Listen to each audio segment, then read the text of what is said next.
to build your dream team. Building futures, that's our theme. Key Tech Talks will show the way. With Key Global, spread your wings.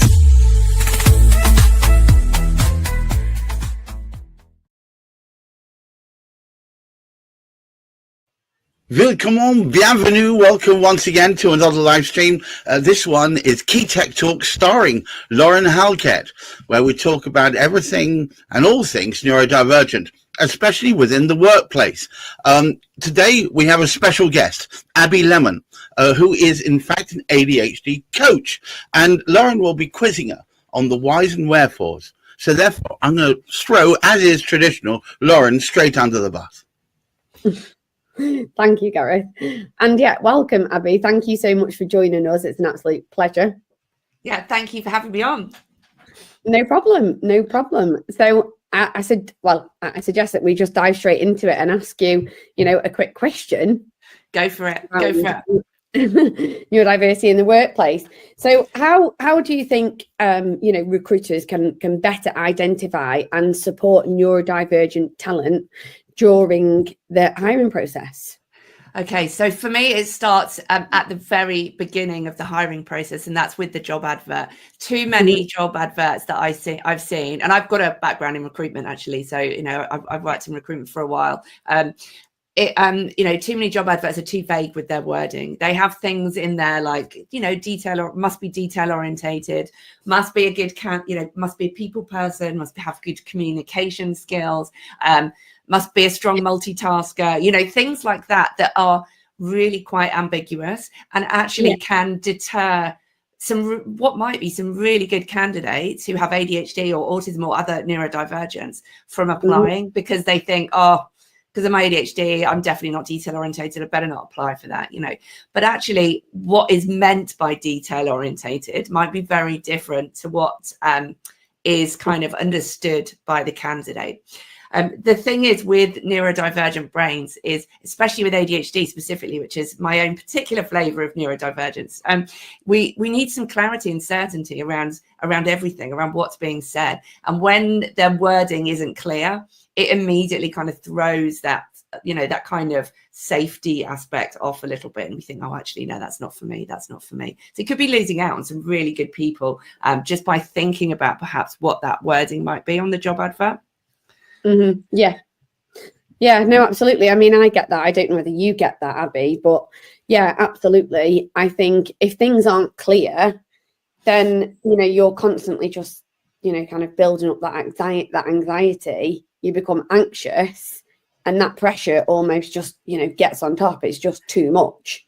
Yeah, absolutely. And that all starts with just having some kind of clarity and certainty around things and wording and language is really important for that. And it's not just the job ad. Obviously, that's the very beginning of it. You've got to also look at things like, okay, so when they send their CV into you, if they decide to apply, what happens next?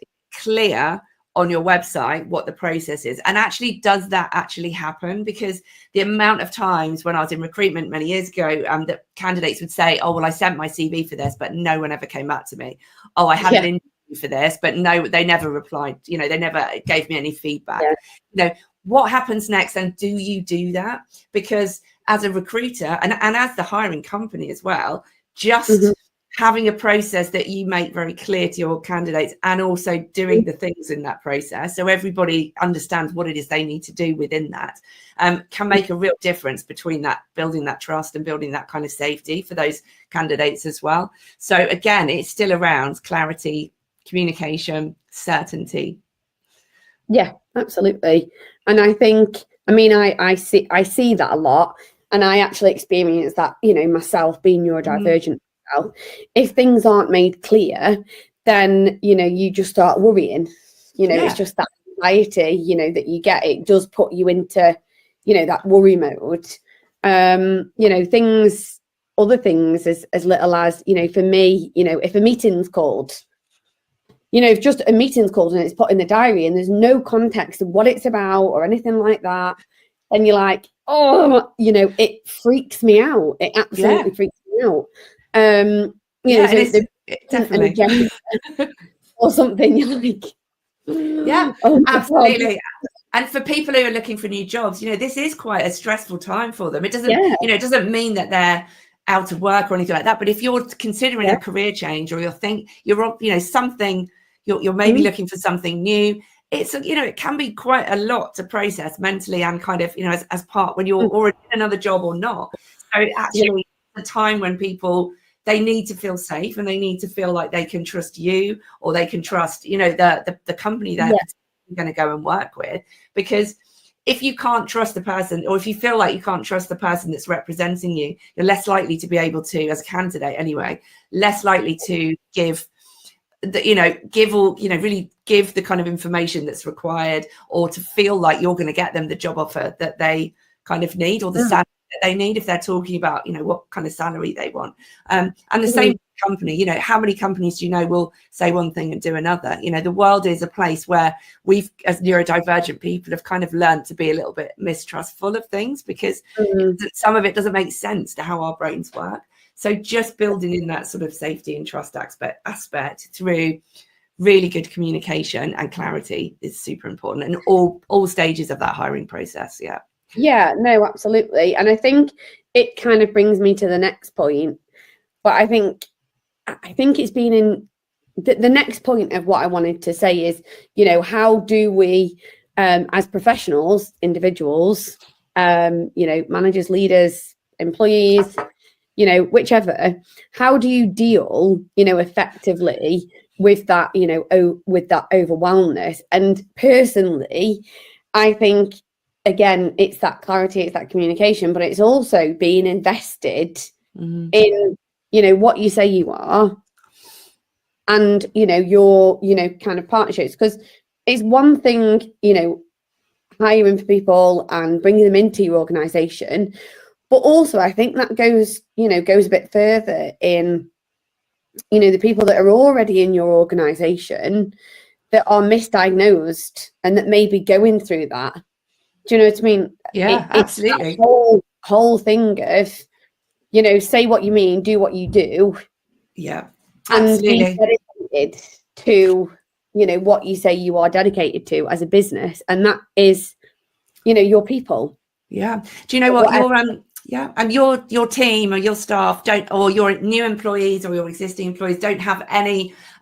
There's no. They don't have to disclose that they're neurodivergent. It's not something that they have to disclose. And in the same way that, it's the same with any kind of disability, really, in many cases, you don't, there's no kind of like pressure for them to do that. It's not an absolute necessity, especially when it's ADHD or autism or something like that. But you are not going to be able to help them if they don't feel psychologically safe enough to kind of tell at least the HR team or whoever it is they're working closely with about that neurodivergence. There's no way that any reasonable adjustments can be put in place. There's no way that anyone's going to understand them or be able to kind of level that playing field a little bit if the psychological safety of being able to open up about that in that work environment isn't there. And, companies, so they don't, your employees don't owe it to you to tell you, but actually companies do owe it to their staff to be able to create this culture of psychological safety. And that is, some of that comes through educating themselves and actually being kind of open and aware of what neurodivergence is. So what different kind of, how that can present in different ways, other disabilities as well, being very kind of open and open to education. So getting people in, I go into companies and I give talks and I train people on it, because it's one thing to kind of go and look at an article on TikTok or something on TikTok or, and think, oh, well, that's, somebody might be ADHD or that's what it means. But, companies really need to find out exactly what it is, what it means, what kind of reasonable adjustments and things can really make a massive difference for their teams, to level that playing field, to provide equity for those people, really. And that is an education piece, because everybody with everybody who's neurodivergent can have different kind of presentation of it. One person might be very affected by the position of their desk, for example. They might really thrive with a quiet desk, away from the stream of people going past, noise cancelling headphones, all that stuff. other neurodivergent people might actually, that might be the worst thing for them. It might completely trigger them and make them feel really just cut off and disconnected. You know, they might need something very different. So for the company, understanding that there are all of these different ways, there's not a one size fits all, you know, is really, really important. And then really looking at what tools there are available. There's lots of adaptive software that can help with focus and some of these executive function challenges. But it's not just on the company.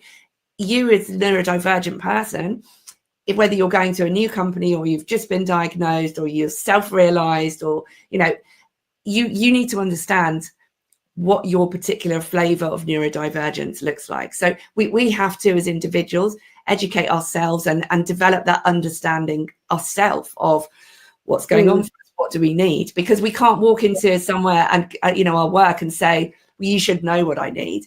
Sometimes it's, you know, yes, they should, but, you know, there's a lot of times that the companies won't have that skill or that knowledge. So we have to kind of learn to advocate. Sadly, we have to learn to advocate for ourselves in a work environment. The dream situation is you go in, you feel psychologically safe as an employee, you are able to advocate for what you need, and your company is open, responsive, educated, and in a position to be able to give you that. Fantastic. The playing field is leveled. It doesn't, you know, you're going to get a much happier, more productive, you know, employee with longevity than they are if actually you have no idea what's going on and you don't know what you need, and they don't think that ADHD is a real thing or whatever, and they can't, you know, they're not prepared to even talk about it. And there are still companies out there and managers out there that are like that. Yeah. So it's there's a bit on both sides, but I think creating the environment and the culture within an organization of this idea of psychological safety, where people feel okay to be, you know, it doesn't have to be public knowledge in the company, but if you feel okay that you can tell the HR team, you can tell your direct manager, it means they can support you. Whereby if you don't tell them, it's going to be very difficult to you know, identify and then therefore give you what you need to level that playing field and bring that equity into your job role.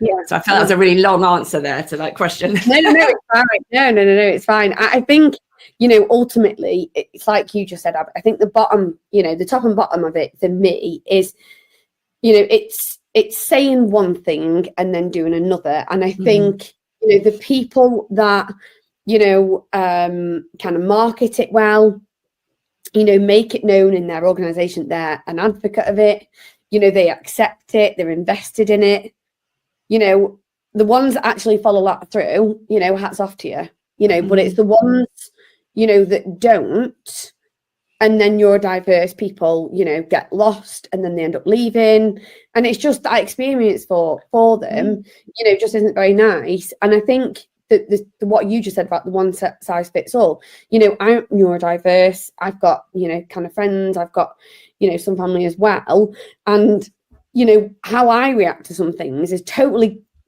different to how they do. You know, how I take in information, you know, I have to, it's not a weakness, you know, I'm proud, you know, I wouldn't be where I am if I didn't have my ADHD, you know, if I didn't have my neurodiverse, I'm proud of it, I love it.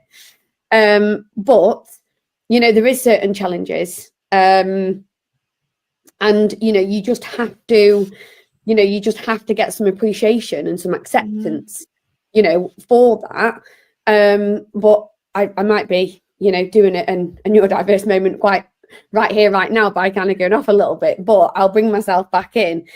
You know, what I was getting at then is, you know, how I take information in, you know, so I can't be, you know, kind of burnt out too much, you know, too much is too much, you know, and things have to be, you know, kind of broken down, you know, a little bit to kind of take it in and then think, okay, what do I do next with it? You know, it's that clarity. If that clarity isn't there, you know, I'll totally freak, you know, and then I'll burn and that'll be it. So, but somebody else, you know, might not be to the extent of that. So you can't just say, okay, this is exactly how we're going to deal with neurodiversity. Everybody is the same and, you know, kind of like it or lump it sort of thing. You know, you've got to be, all triggers, you know, are different for everybody, not one size fits all. So I think, you know, as an organization, be strong, be bold with your clarity, have great communication, with it, really, truly invest in it, so that, you can tap in to, some fantastic talent, because, they're, for leadership. I was talking to a candidate, about 2 hours ago, and he said the leadership team were all neurodiverse, all of them. It dealt with in the right way, innovative companies that want to stay ahead of the curve, want to be 10 steps ahead. If you can really invest and get clarity, have great communication, bring people in. I'm a massive, massive fan of that, Abi. Yeah. It's bring people into your organization, invest in it as well. Bring bring leaders in, bring coaches in to mix with your leaders, really build, like a bit of a community within your organization where, your current neurodiverse talent, can see just how passionate you are about it, so that they don't have too much overwhelm. They feel supported, they can come to you, because if not, they're just not going to be productive. And then they're going to be constantly lost in their career due to no fault of their own. It's just going to be because, that they're not, they're not managed in the right way. And you know what? There's a huge financial implication for that as well for companies. If there's a high turnover of staff, if they lose, valuable members of the team. I've experienced it myself in an employed job a few years ago, where absolutely I left because I was just had no idea how to manage somebody who is neurodivergent, and also I had no idea I was neurodivergent. I just thought I couldn't do the job, and the management was terrible. It was just one of those where actually. I could have been really successful in that job, and there's other people that's happened to within the same company. Absolutely. And if you're building a culture where somebody's applying for a job at this company and they look on LinkedIn and they think, well, why is all their staff staying for 3 months and then leaving? That company is not, that organization is not going to get the best talent applied for them, because they're going to take one look at it and go, okay, so their top 3 people have all left after 3 months, so they've hired somebody else, so they're hiring again, or there's that job advert again. It's like, okay, so, the best candidates are not stupid. They will see that if you've got that kind of culture in your organization. So it kind of, and it's going to cost you money as a company. The productivity of, people will be off sick. It's that there's a lot of companies that have this kind of culture of sickness and turnover and things not going well. And they are going to, that financial implication for that is going to affect them hugely. Hugely. Well, interestingly, just the last question, as we're going to have to wrap up shortly, Abi, but the last thing that we talked about retention, as a founder, of a talent acquisition, agency, we also offer HR now with our service, just for that alone, in the fact that, retention is a big thing. It's huge. And what we try to do is to do the people, kind of people side. So not only is it about hiring for me as a founder of Key Global Recruitment, it's absolutely not, that's, a fraction of what we do. But for me, I want to make sure that the talent that we put in, neurodiverse or not, that we work with their people team and we understand, what the next 5 years looks like for that candidate. How are they going to be managed? How are they going to be, pushed and developed, etc. What's in place from a performance, kind of check, etc.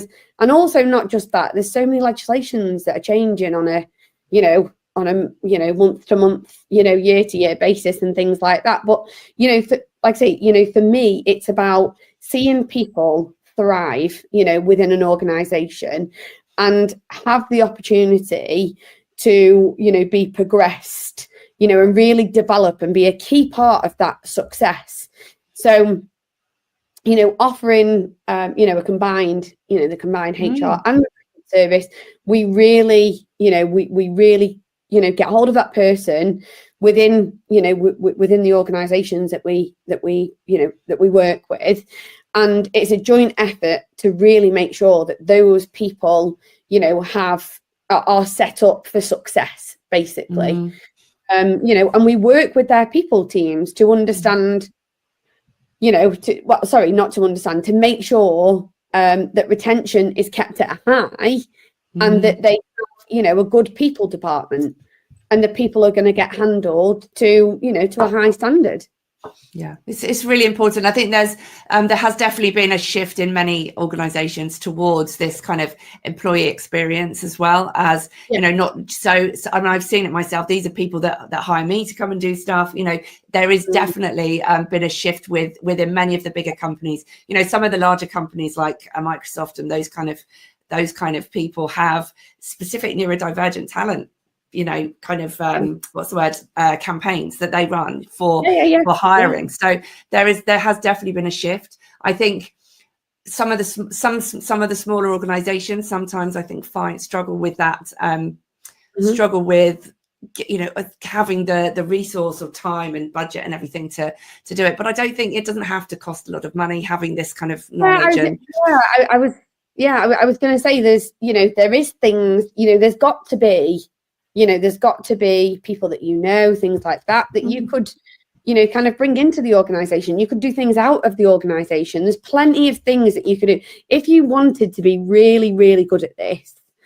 You know, if you truly were passionate about it, there is so many things that you could do. There is nothing stopping anybody from achieving anything. And if you're an organization that wants to, you know, be really passionate about this area and really give a shit, you can do something about it. You know, you can bring other people in, you know, you can create a safe space, you know, space. You can, you know, build a community, you know, promote people, you know, do things, you know, kind of outside of it. There is loads and loads of things that you could do that would cost relatively not much to become good at this. Absolutely. It starts with educating themselves, educating the, you know, management teams, and educating yourself as well as an individual, either neurodivergent or not.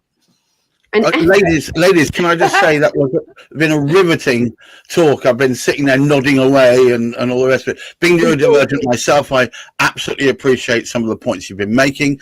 Abby, right on the money, absolutely. And Lauren, nurturing, everything about nurturing. Far more expensive for companies to hire new than it would be to hang on to really good old people that have been misunderstood, and it happens so often.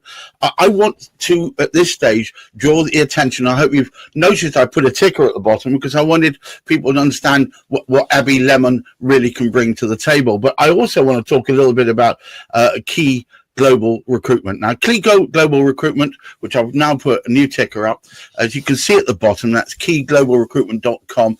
It's Lauren Halket's brainchild, and the whole point about it is finding the right people who are not necessarily in the neurodiverse recruitment community, but are out there, and fit them into jobs where they can flourish. Incredible stuff. Well, Lauren, would you tell me briefly why Key Global Recruitment is such a game changer? I think I've just said that there, is that, you know, it's not about putting bums on seats. You know, we're not a CV vending machine. You know, it's not a simple transaction for me. Those days, you know, have gone, I think, in recruitment. That was an old service that I think shouldn't be around anymore. You know, we're not an O2 call center. You know, people, you know, for me, people moving jobs is a big deal. You know, it's a massive thing. You know, it's a big change, not for them just, but for their family and things like that. It could take them, you know, they could have to relocate to a different, you know, there's so many things. So, you know, as an agency, you want to be, you know, as consultative and as partnership led as you possibly can be, so that, you know, they have the best chance of being with the best organization. Exactly. And landing the best job. But the other thing is, you know, we don't just, you know, hire, you know, we don't just find the person. That's a small part of kind of what we do. It doesn't just stop there. You know, we want to see them flourish. So therefore we have a people director within our organization now called Nicola, and she, you know, we both work with the client, but Nicola, you know, heavily will work with the client after from a HR perspective to make sure, that, you know, they are set up in terms of, you know, performance management. They're onboarded to the best, you know, to the best degree, so that they really can, you know, thrive, you know, and survive. So combined HR with talent is a bit of a game changer.